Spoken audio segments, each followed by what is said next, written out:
So you know what? We're all going to get angry and depressed enough talking about Transformers 5, so I'm going to show you something fun, which is my puppy playing in the water hose.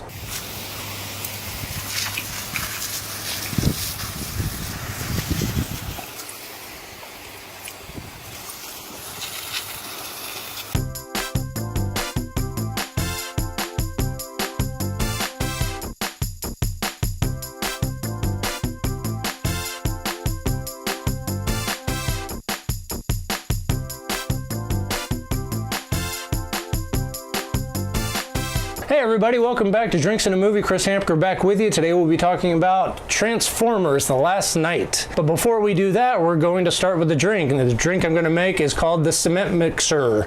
Let me give you a little bit of background story. It's just a short little dumb story.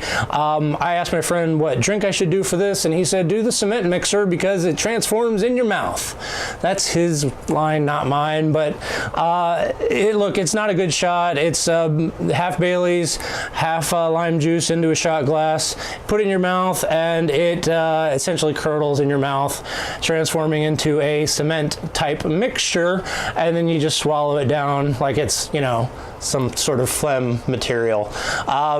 It's not a good shot. Don't try it, but also don't go see Transformers, because I guess if you do, you'll like this shot because you're kind of a masochist anyway. You just take pleasure from, you know, inflicting pain upon yourself, apparently. But back to the story. I digress. The story is I then, you know, just kind of practicing with my friend, I said, all right, today's drink is the Cement Mixer. And he said, what? And apparently I was saying cement wrong. I was saying cement, and he thought I said semen mixture. That's not what I'm drinking today. I'm definitely not going to drink that. I'm drinking the Cement Mixer. So anybody didn't know how to say cement like myself, there you go. The more you know. Bum, bum, bum, bum, and back to the Cement Mixer. All right. So half Bailey's, half lime juice, all regrets. All right.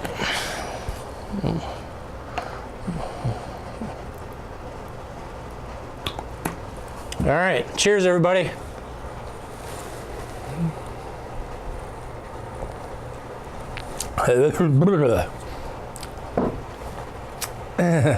Oh my God. That was really bad. And so is Transformers. Look, I'm going to do this video a little bit differently. I'm not going to just go through a whole list of reasons why it was bad. It's bad on so many levels. I'm going to start with one positive I could think of, because I always try to do that. I saw this in 3D IMAX, and the 3D in this is really good and impressive and looks great. It's the best 3D I've seen since Avatar, really. It really looks great. It's filmed fully in 3D. I saw behind the scenes stuff. Michael Bay actually had two cameras, one on top of each other. So it looks good. It's very immersive. That's it. That's my plus sides. Everything else is terrible. Don't go see this movie. The action just wears on you after a while. The story is incoherent at best. And the movie just treats its audience like they're idiots and like they don't give a shit. And that's why it pisses me off, because they've spent over $200 million making this, and they didn't even try. So I'm giving this movie 0.5 drinks out of 5, everybody. I hated it. Don't go see it. There you go. There's my rating. So what I'm going to do then for the rest of the time is read to you Wikipedia's synopsis of the plot while drinking a lot. I made myself a Manhattan.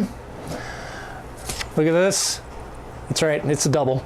And I'm gonna just drink and read and go over the synopsis of the plot for you. Okay, so Transformers The Last Night opens in medieval times with King Arthur times. Michael Bay directing again, by the way. I don't know if I mentioned that. Michael Bay directing this masterpiece. Opens in medieval times, talking, you know, dealing with King Arthur, and there's robots there, and Merlin. Merlin is played by Stanley Tucci, who I think was drunk most of the time during filming this, like legit drunk. He has this terrible Cockney accent, a fake beard, and he looked like, you know, Mel Brooks's Moses from The History of the World. so in this opening, Merlin makes a deal with the medieval Transformers. They give him this staff, Merlin's staff, and with the staff he can control the three-headed dragon and win every battle. But the thing you find out, and this is all spoiler alerts, of course. The thing you find out is that these robots, there's like 12 of them. They all combine to make this dragon. And you don't need it at all to make this dragon come out and fight for you. But he gets it. So I don't know why the robots didn't sit and go, look, Merlin, you're cool, you're drunk, you're kind of a, hip and happening kind of, hipsters before they were hipsters with the beards guy. We'll just help you out. But that's not the way it happened. So next, let's see. Flash to present day. Most of the governments on Earth have declared Transformers illegal, and multinational Transformer Reaction Force, the TRF, has been formed to eliminate all the alien robots.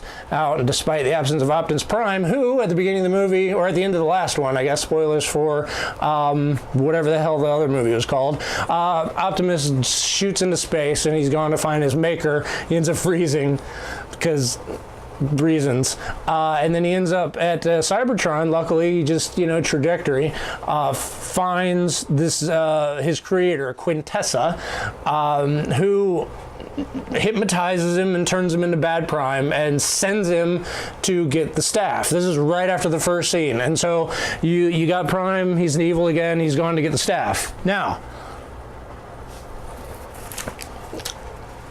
No Optimus Prime. The new Transformers, let's see, the Spice out the new Transformers. New ship crash lands in Chicago or finds a group of children. Sure, just random children. The TRF Mecha confronts the kids. They're saved by Isabella, a survivor of the Battle of Chicago, and her transformed companion, Squeaking Canopy. But Canopy is killed by the TRF in the process. Isabella, a new character.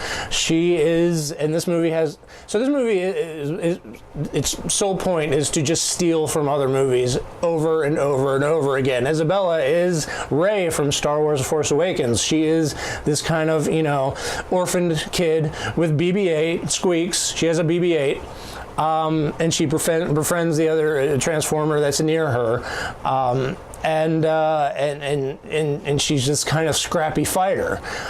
So she's there. Let's see. The kids are saved by Isabella. Now, Bumblebee and Cade Yeager, Marky Mark from the last movie, arrive to help their escape, but Yeager is unable to save the Transformer Steelbane, who's one of the knights. I didn't know any of this from watching the movie, but good job, Wikipedia. They don't explain this shit in the movie. And before Steelbane dies, he attaches a metallic talisman to Yeager's body. So who knows what that does? I guess we'll find out later. And the act is all observed by Decepticon Barricade, who reports this to his leader, Megatron, who is, just sitting in this abandoned place, shooting fire off. Super weird. Megatron's just there for no reason. So we talked about Optimus Prime. She changes him into Nemesis Prime, which he dubs himself later in the movie. And he's sent to Earth to fight Cybertron's ancient enemy, Unicron. And Unicron is actually Earth in this. If anybody knows anything about the Transformers movies, like the 1987, I think, animated cartoon, Unicron is a big Transformer the size of a planet. Apparently it's Earth in this, because sure, why not? All right. So the TRMF member and former Autobot ally William Lennox, remember Lennox? Josh Duhamel, make a deal with Megatron for, again, no reason. Releasing from custody a squad of Decepticons. So here's another stealing moment. So Megatron goes to get his friends out of prison, Transformers prison, which sounds interesting, which sounds probably like even a better movie, but goes to get his like specific friends out of prison. He talks to the lawyers. There's a scene, and taken right out of Suicide Squad. They have this Suicide Squad type of introducing each character scene, and I thought they were done with the racial, problems with the Transformers movies, like they had in the second one with those two really racist robots. I can't remember their names right now.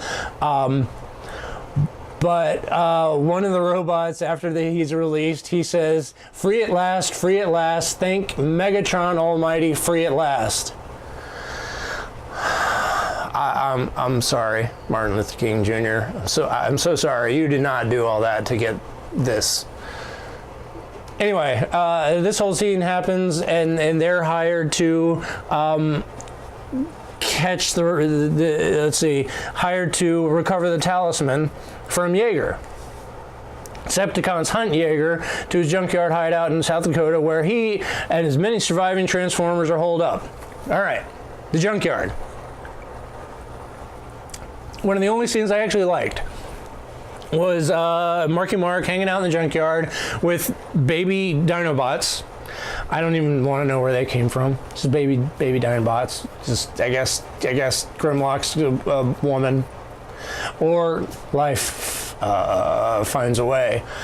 And he switches from male to female. Anyway, baby Dinobots, and they're handing him Bud Lights because product placement. Then there's a really funny moment, and you see it in the trailers, where Grimlock has a cop car, and he's telling him to put it down, and Grimlock swallows it, just like my dog would do. He was like, I'm not giving it back, I'm just going to swallow it. Those little bits were really funny because they actually start to, maybe flesh out characters. They start to do it. They start to do a little bit, but they just threw that away and stopped doing it. So,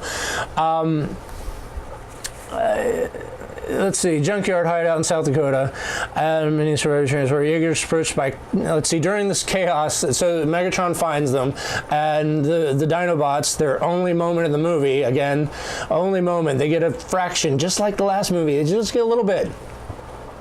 Michael Bay hears what people want, and barely gives it to them. What a dick. So, during this little battle where the Decepticons meet the Autobots, Marky Mark's approached by a 4-foot C-3PO, once again, a little bit stealing from everywhere, C-3PO type robot, and they actually call him C-3PO, and you can't lampshade that shit. Stealing, guys.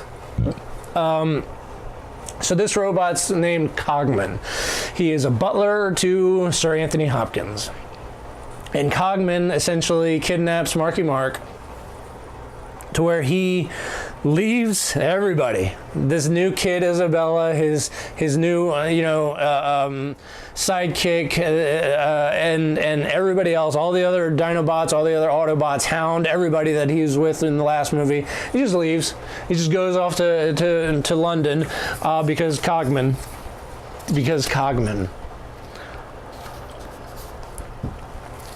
All right, so Cogman goes to London, and there he meets Vivian Wembley, an Oxford professor who Burton has had the where Hot Rod is. Remember Hot Rod from the Transformers movie, the animated one, 1987? Hot Rod, voiced by the guy from the Breakfast Club. Judd Nelson. Hot Rod's there in London, and he's French for no reason. They even say, why are you French? And Hopkins is like, because he likes the accent, because they're robots. They don't really gain accents. Burton explains that he's the last, Burton, who's Anthony Hopkins, explains that he's the last living member of the Witwicken Order.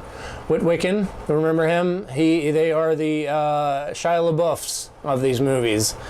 There's a Witwicken Order now, and Shia LaBeouf is one of them.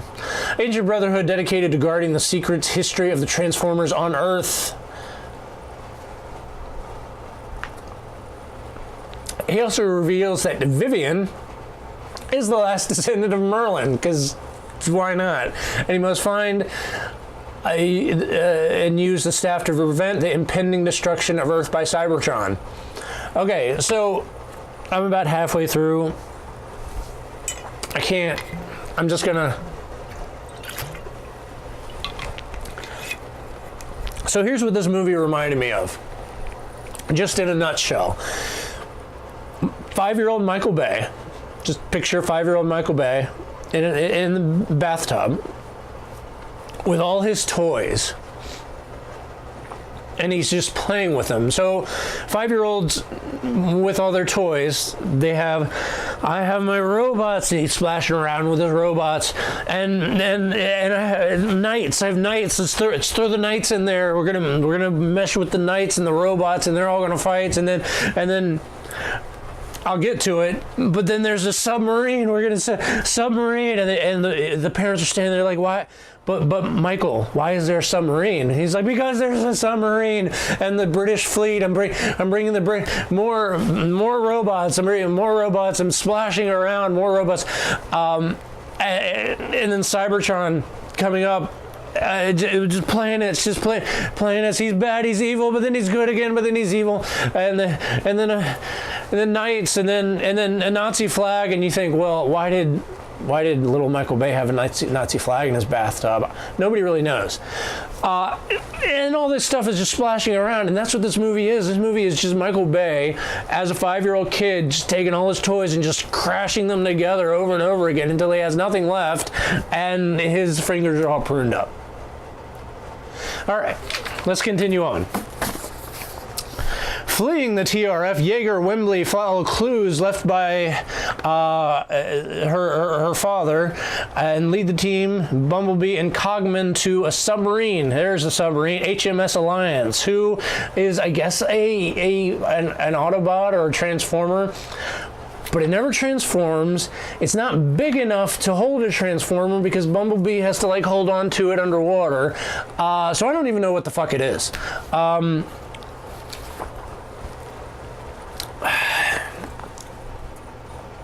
HMS Alliance into the sea to find Cybertronian Knights sunken ship.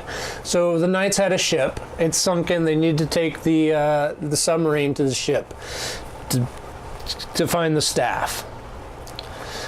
This is literally what happens. Okay, so Wembley activates the staff.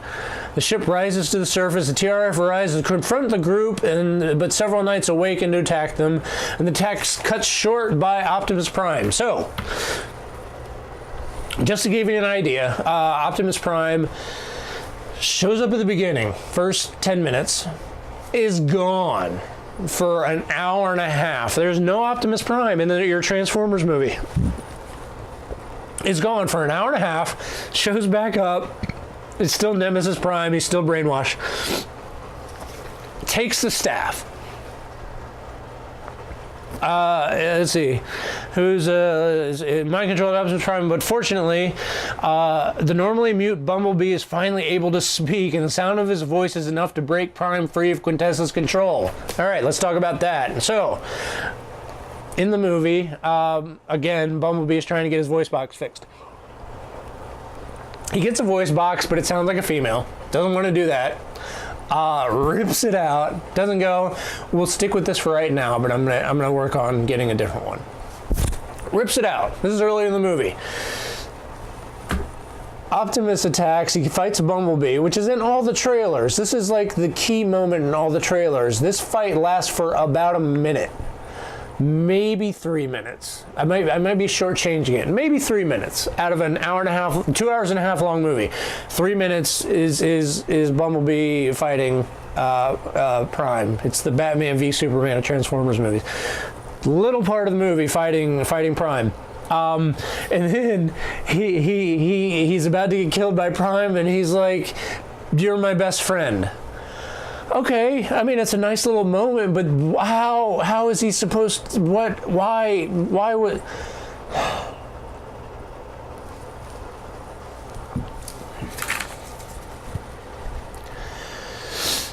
Able to speak. A moment later, Megatron arrives. Fuck it. Megatron arrives. The humans go on to, let's see. All right, Megatron arrives to steal the staff, and you find out he's been working with Quintessa all along. Was this written by like 15 people? So he's working with Quintessa all along. As Megatron flees with his prize, the Knights attack Optimus for his betrayal. They beat the shit out of him. The Knights, they're just like, how dare you? And beat his ass. And Jaeger, with the talisman that we've probably forgotten about, comes in and defends Prime, and the talisman turns into Excalibur. I wish I was making this up. The talisman turns into Excalibur. He blocks one of the swords from like killing Prime, I guess, and all the knights are like, "You're King Arthur." Fuck.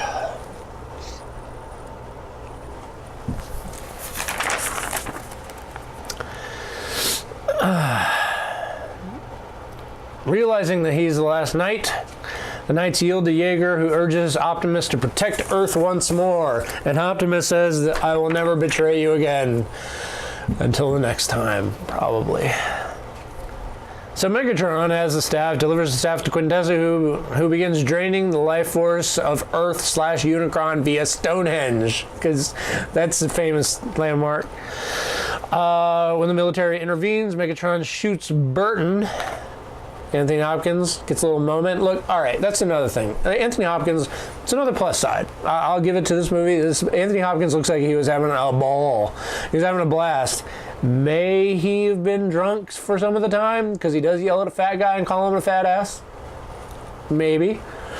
I mean, there was a point where Anthony Hopkins yells shush to everybody in a library because he was being too loud. He was like, "You shush, what's wrong with you? We're trying to change the tide of history." Anthony Hopkins can make any ridiculous dialogue credible. That's probably why they got him. They had to have paid him a lot of money, because goddamn. Shoots Burton. Megatron just shoots him. Who dies with Cogman at his side, and Cogman has a really weird line. It was like, out of all my masters that I've worked for, because he's worked for the Wiccans a long time. You. And you thought he would say, "You are the most noble." You, he says, were the coolest.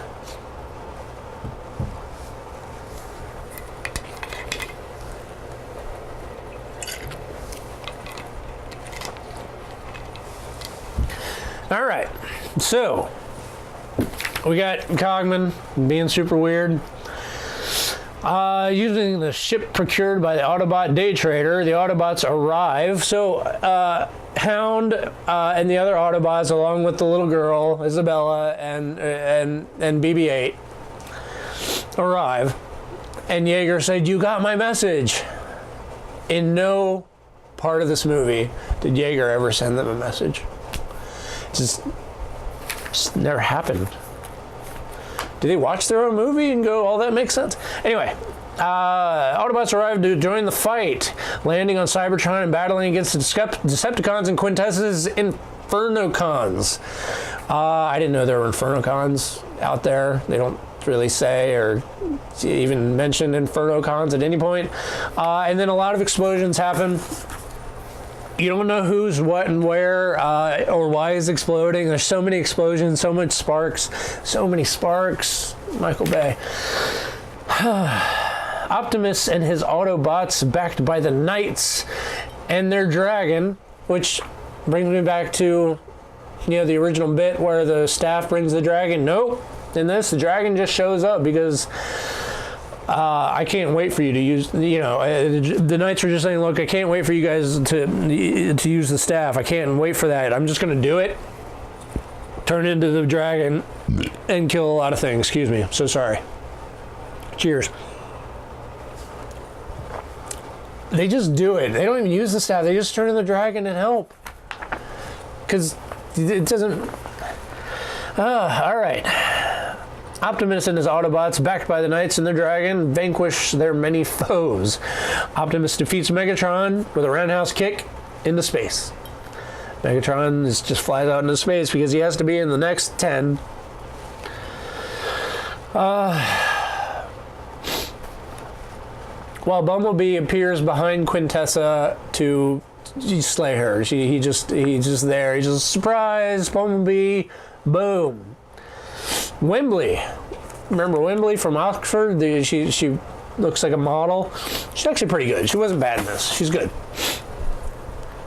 Wembley then gets the staff, stopping Cybertron's destruction of Earth, but leaving the two planets connected.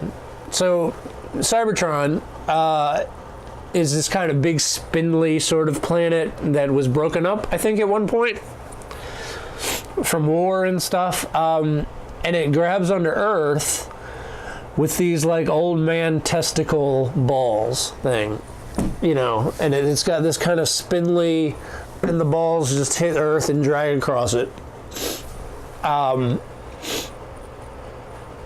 And that's Cybertron, like, you know, attaching to Earth, and so it's all attached to Earth right now. Optimus declares that humans and Transformers must work together to rebuild their worlds, and sends a message calling any surviving Autobots. I think he does that in every movie. I don't know where they're coming from. If they were like on a weekend retreat somewhere that isn't Cybertron or Earth, to come home to help rebuild. So that's it in a nutshell. This is glossing over some really like just out of nowhere scenes. Cogman, the C-3PO robot, fires himself out of the sub at one point to get fish for Barky Mark and model Oxford, you know, professor. I mean, they spent time with this. This is a 2.5 hour movie. They spent time Cogman shooting himself out and getting, you know, tuna. All right. Thus ends my recap of Transformers: The Last Night by Wikipedia. Thank you so much, Wikipedia. Cheers, everybody. Have a drink on me. I hope you enjoyed this. This was a little freeform, a little sloppy, a little goofy, but I didn't know what else to do with this.